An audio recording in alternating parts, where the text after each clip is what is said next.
नमस्कार एवं उत्तराखंड में आपका स्वागत है। मैं हमिद। शुरू करते हैं इस वक्त हेडलाइन के साथ।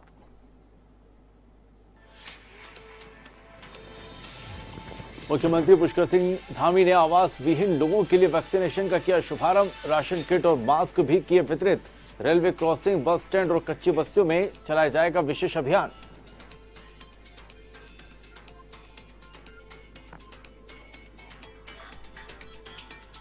विधानसभा चुनाव में कांग्रेस ने झोंकी ताकत। महिला कांग्रेस की नेता अनुपमा रावत बोली, अब डबल इंजन की सरकार को उखाड़ने का लोगों ने बनाया मन। उत्तराखंड में जनता सिखाएगी बीजेपी को सबक।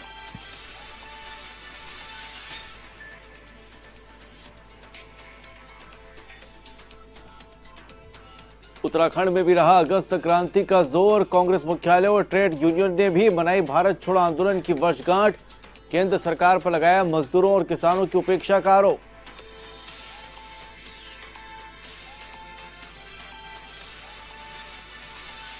उत्तराखंड चुनाव में भी हाथ आजमाएगी ओवैसी की पार्टी एआईएमआईएम। लड़ाई की कई सीटों पर उम्मीदवार। बीजेपी और कांग्रेस को बताया एक ही सिक्के के दो पहलू।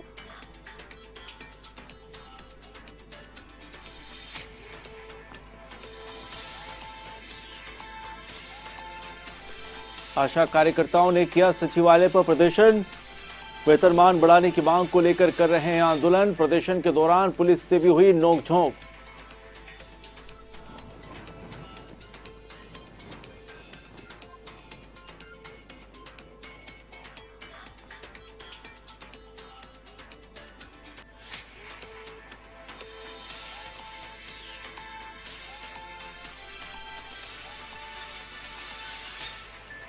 उत्तराखंड के सीएम पुष्कर सिंह धामी ने रायपुर क्रॉसिंग, देहरादून में आवास विहीन लोगों को राशन किट और मास्क वितरित किए।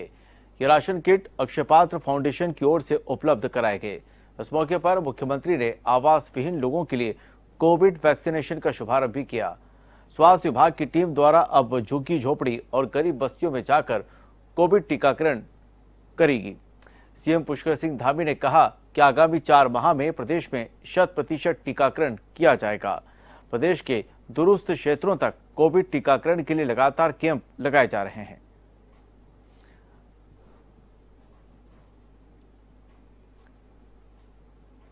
आज हमने ये यहाँ से प्रारंभ किया है। मलिन बस्तियाँ हैं, झुग्गी झोपड़ियाँ हैं, जो आवास विहीन लोग हैं, उनको सहायता करनी। साथ साथ वैक्सीनेशन भी होगा और जो मलिन बस्तियों में, झुग्गी झोपड़ियों में रहने वाले हैं, उनको पूरी तरह से किसी को नहीं छोड़ेंगे। सबको वैक्सीन भी देंगे और उनके साथ जो हमारी जो सहायता है वो भी करेंगे। खबर उत्तराखंड के देहरादून से है, जहां पर कांग्रेस सेवा दल ने कांग्रेस भवन में तिरंगा फहराकर अगस्त क्रांति बनाई। हरीश रावत ने तिरंगा फहराकर अगस्त क्रांति के अवसर पर सभी सदस्यों को संबोधित किया। साथ ही सभी सेवा दल के सदस्यों को हरीश रावत ने शपथ दिलाई और 9 अगस्त की तिथि का महत्व बताया। उन्होंने कहा कि इसी दिन 1942 में गांधी जी ने अंग्रेजों भारत छोड़ो का नारा दिया था। इस मौके पर कांग्रेस सेवा दल ने कांग्रेस भवन से घंटाघर तक रैली भी निकाली।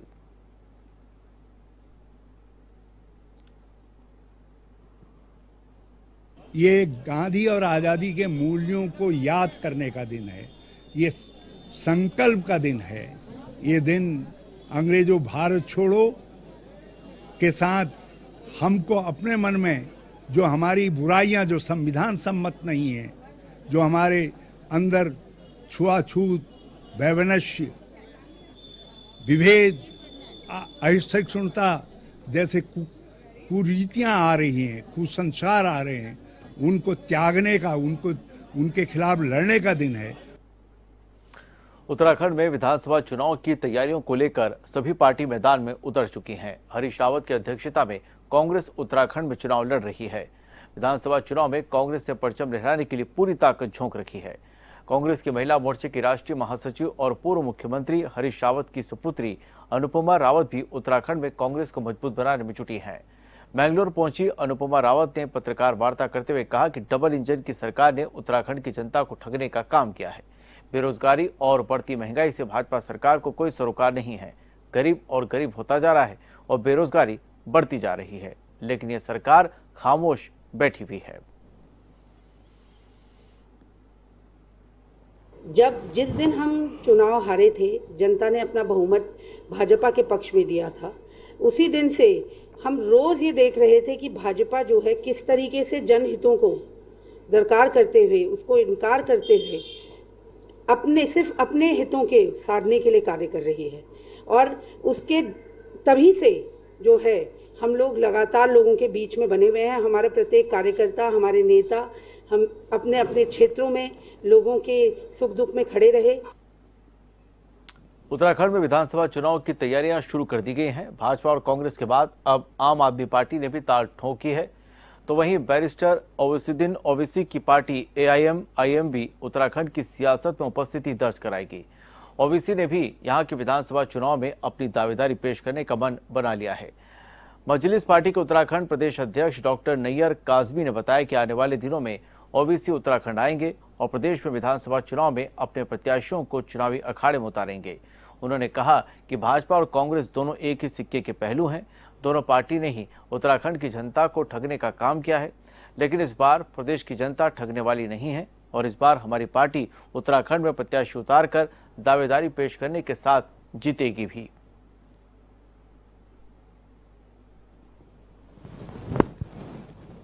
पार्टी जहां तक चुनाव लड़ने की बात है तो बैरिस्टर साहब के सामने हमने सारी स्थिति से अवगत करा दिया है।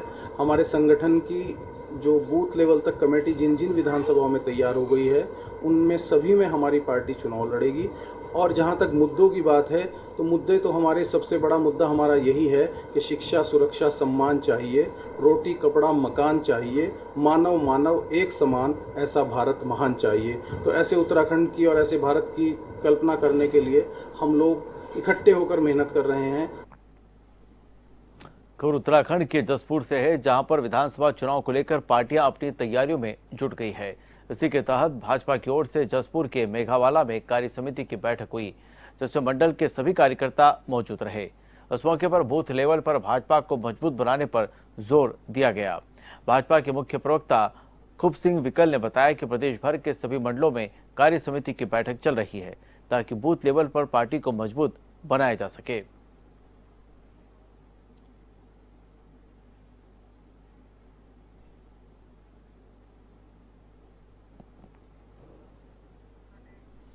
अगस्त क्रांति के अवसर पर सोमवार को प्रदेश कांग्रेस कमेटी के आह्वान पर बिंदुखता में झंडा यात्रा निकाली गई। यात्रा का रोड बिंदुखता के प्राथमिक स्कूल से शुरू हुई और मुख्य बाजार होते हुए स्कूल में समाप्त हुई। इस दौरान अगस्त क्रांति में संकल्प लेते हुए भाजपा हटाओ देश बचाओ के नारे लगाए गए। पूर्व कैबिनेट मंत्री हरीश चंद्र दुर्गापाल ने कहा कि 1942 में महाराष्ट्र के मैदान से राष्ट्रपिता महात्मा गांधी ने नारा दिया था कि अंग्रेजों भारत छोड़ो। उसी तरह आज भारत में भारत भाजपा छोड़ो का नारा बुलंद किया जा रहा है।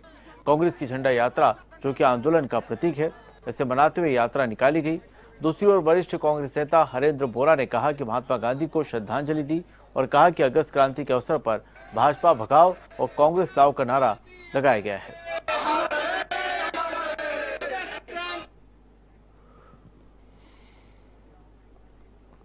9 अगस्त क्रांति दिवस के मौके पर तमाम लोगों ने शहीदों को नमन कर श्रद्धा सुमन अर्पित किए। उधम सिंह नगर के किच्छा में तमाम लोगों ने स्वतंत्रता संग्राम सेनानी कीर्ति स्तंभ पर पहुंचकर देश की आजादी में बलिदान देने वाले शहीदों को याद किया। कार्यक्रम के दौरान वक्ताओं ने कहा कि 9 अगस्त को देश की आजादी के लिए क्रांतिकारियों ने बिगुल बजाया था और करीब 90 साल के अथक प्रयासों के बाद देश को आजादी मिली। इस मौके पर तमाम लोगों ने राष्ट्रपिता महात्मा गांधी, चंद्रशेखर आजाद, भगत सिंह को याद किया और पुष्पांजलि अर्पित की।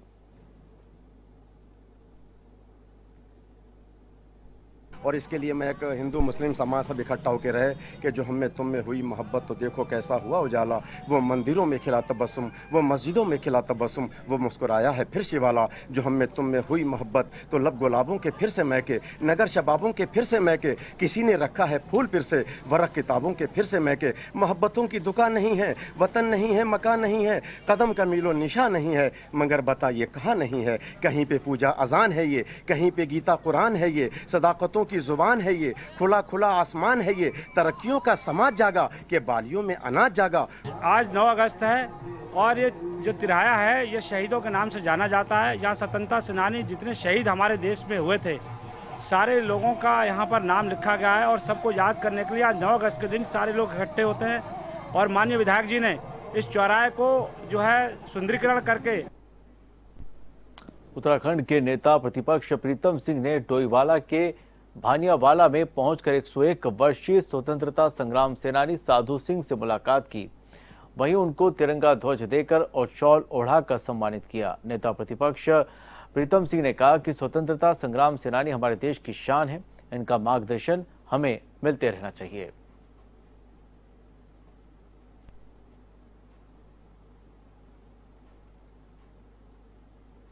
और राष्ट्रपिता महात्मा गांधी जी ने आज के ही दिन नारा दिया था कि अंग्रेजों भारत छोड़ो।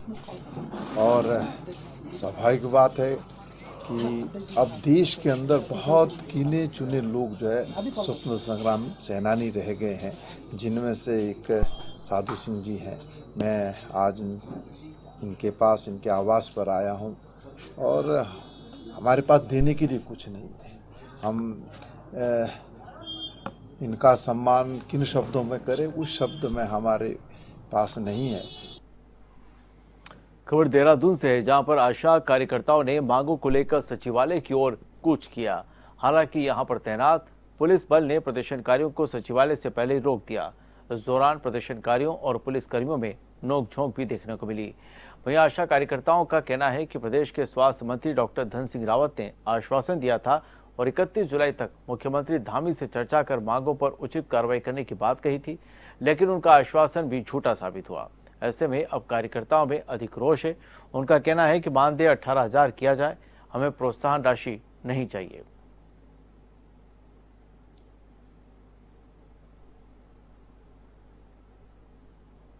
बहुत ज्यादा कुछ नहीं है सर, मांगे वही जो एक नॉर्मल से किसी भी कर्मचारी की होती है। हम तो खैर आज तक इस सरकार की नजरों में कर्मचारी ही नहीं है। आज तक हम सिर्फ एक सामाजिक स्वैच्छिक कार्यकर्ती ही रह गई हैं। 15 साल हमको हो गए हैं। सबके ग्रेड बढ़ते जाते हैं, वेतन बढ़ता जाता है, ये वेतन वो वेतन, दुनिया भर का वेतन, लेकिन हम लोग 200 से 400 के बाद आज तक 400 से कभी हमारा आगे बढ़ा ही नहीं है पैसा। उधम सिंह नगर की किच्छा में कांग्रेस के प्रदेश कार्यकारी अध्यक्ष तिलक राज बेहड़ ने आशा कार्यकर्ताओं के आंदोलन को समर्थन दिया। कांग्रेस के प्रदेश कार्यकारी अध्यक्ष तिलक राज समेत तमाम कांग्रेसियों ने आशा वर्करों की मांगों का समर्थन किया और प्रदेश सरकार से आशा वर्करों की मांगों को जल्द पूरा करने की मांग की।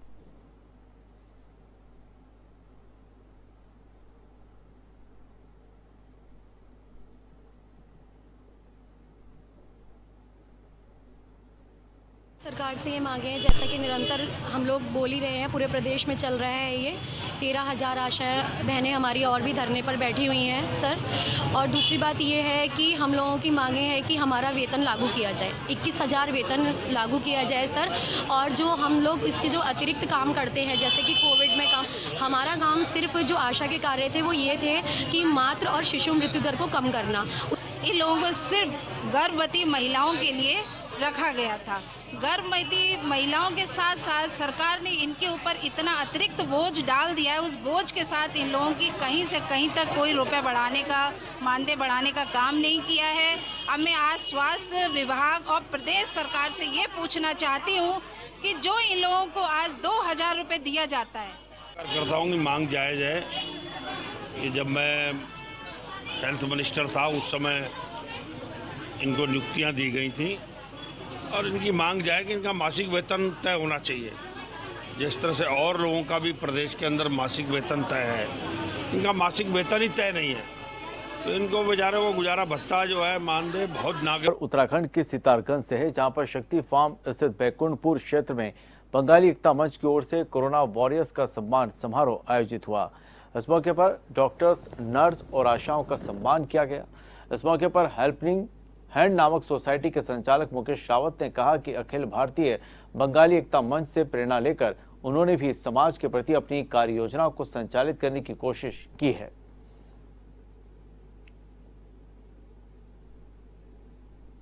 मन बना चुकी है प्रदेश की जनता, काशीपुर की जनता। इस बार परिवर्तन की लहर है।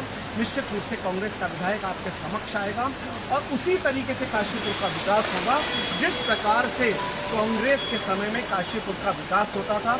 आपके माध्यम से इस सम्मानित जनता से निवेदन करना चाहता हूं कि इस बार बदलाव और परिवर्तन को करके काशीपुर को एक समुचित और समग्र विकास में अपनी कीजिए।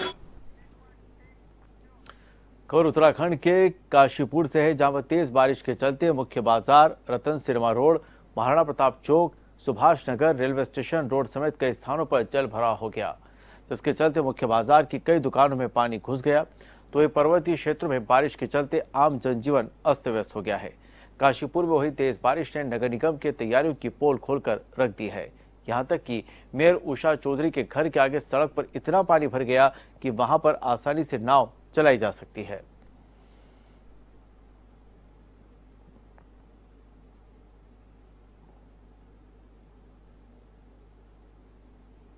मन बना चुकी है प्रदेश की जनता, काशीपुर की जनता। इस बार परिवर्तन की लहर है।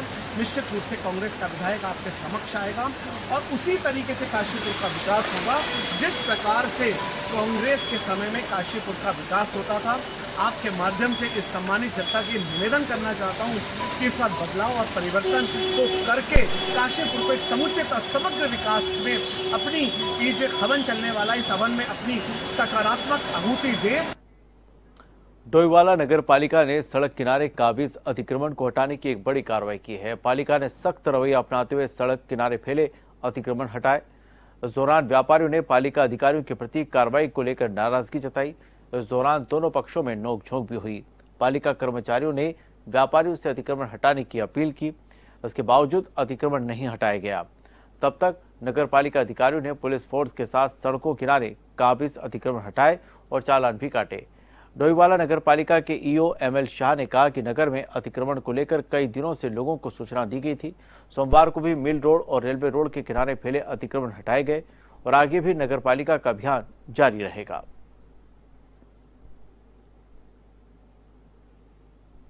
अन्यथा क्योंकि नगर पालिका को और पुलिस प्रशासन को जो है बाध्य होकर के आपका अतिक्रमण हटाना पड़ेगा।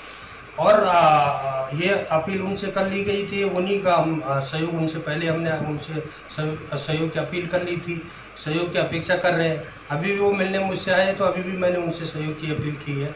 हमारा उद्देश्य किसी व्यापारी को या किसी भी व्यक्ति को परेशान करना नहीं है। हमारा उद्देश्य मात्र ये है कि नगर पालिका डोईवाला का क्षेत्र जो है साफ और सुंदर और स्वच्छ बना रहे, जैसे कि मैंने पहले भी कहा था। नगर पालिका प्रशासन को समस्त प्रशासन को सहयोग करता है। व्यापार मंडल ने आज भी अतिक्रमण की जो अनाउंसमेंट हो रही थी पिछले पूरे 2-3 दिन से नगर पालिका प्रशासन अनाउंसमेंट अतिक्रमण को लेकर करा रहा था। तो मैं बहुत स्पष्ट रूप से एक व्यापारी होने के नाते इस बात को स्पष्ट कर देना चाहता हूँ कि व्यापारी खुद अतिक्रमण के खिलाफ। अतिक्रमण की जद में जो नालियों के बाहर जैसे कई साइन बोर्ड्स हैं, कई चीज़ें, मैं समस्त व्यापारियों से अनुरोध भी करता हूँ कि आप जो नालियों के बाहर का अतिक्रमण है स्वयं अंदर कर लें। अब उसमें कोई कार्रवाई कर रहा है तो उसमें उनका सहयोग भी करें। उत्तराखंड के गदरपुर में पूर्व सूबेदार खड़क सिंह कार्की को प्रदेश सरकार की ओर से राज्य सैनिक परिषद का सदस्य बनाए जाने पर गौरव सेनानियों ने उनका अभिनंदन और स्वागत समारोह आयोजित किया। स्वागत समारोह चक्की मोड़ के आदिवासी रामलीला मैदान में आयोजित हुआ। कार्यक्रम के बतौर मुख्य अतिथि उत्तराखंड सरकार के कैबिनेट मंत्री अरविंद पांडे ने शिरकत की। इस दौरान उन्होंने खड़क सिंह कार्की को शॉल और माला पहनाकर सम्मानित किया।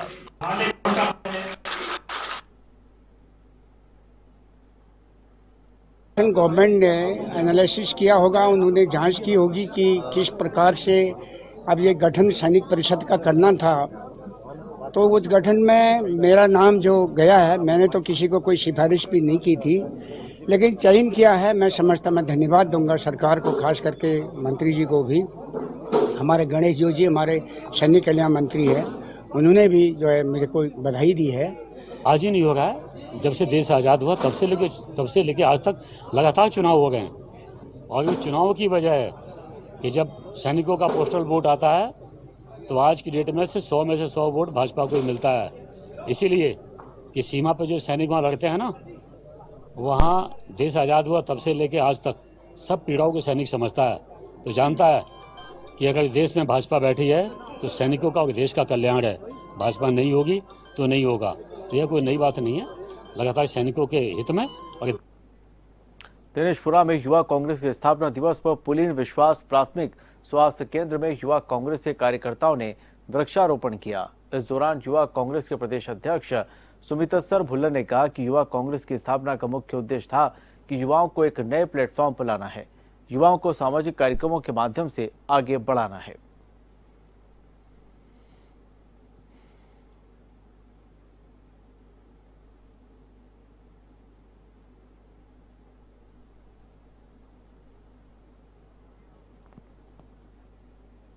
हरिद्वार में सावन के तीसरे सोमवार को भगवान शिव की विशेष पूजा अर्चना की गई।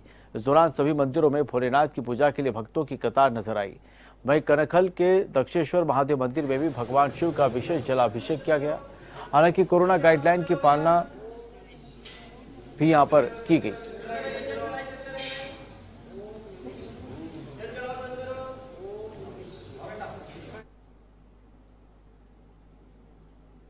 आज सावन का तीसरा सोमवार है और भगवान महाराज दक्ष को भोलेनाथ जी ने वरदान दिया था कि पूरे सावन वो यहीं पे विराजमान रहेंगे, इसलिए इतनी बारिश में भी पूरा उत्साह है और लोग बड़े भक्ति भाव से यहाँ पर आकर भोलेनाथ जी का दर्शन कर रहे हैं। और अब